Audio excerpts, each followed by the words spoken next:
حضرت آدم علیہ نبی جناب علیہ السلام کو جب اللہ تعالی نے علم سے نوازا، قرآن اس کا گواہ ہے، وَعَلَّمَ آدَمَ الْأَسْمَاءَ كُلَّهَا۔ اللہ اکبر۔ اب کلہا، اللہ نے ہر علم اپنے نائب کو، اپنے خلیفہ کو، حضرت آدم کو عطا فرمایا۔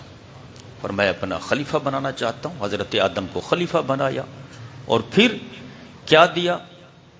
علم عطا کیا۔ اب کیونکہ میں مختصر کی طرف بڑھوں گا، بس ایک حوالہ، تفسیر روح المعانی، بیروت سے یہ چھپی ہے، جلد نمبر 1 ہے، صفحہ نمبر 224 ہے، اور اسی آیت کے تحت علامہ سید محمود آلوسی بغدادی تفسیر روح المعانی کے اندر لکھتے ہیں کہ وَعَلَّمَ آدَمَ الْأَسْمَاءَ كُلَّهَا، اس سے مراد کیا ہے؟ فرماتے ہیں المراد بها اسماء ما کان وما یکون الی یوم القیامہ،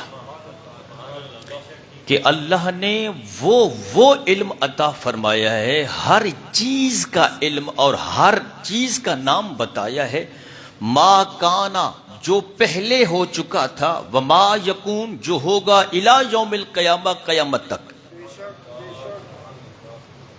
اللہ نے حضرت آدم کو یہ شان عطا فرمائی، یہ علم عطا فرمایا۔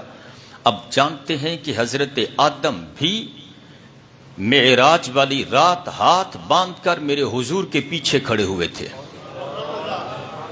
جس امام کے مقتدی کے علم کا عالم یہ ہے، پھر اس امام کے اپنے علم کا عالم کیا ہوگا؟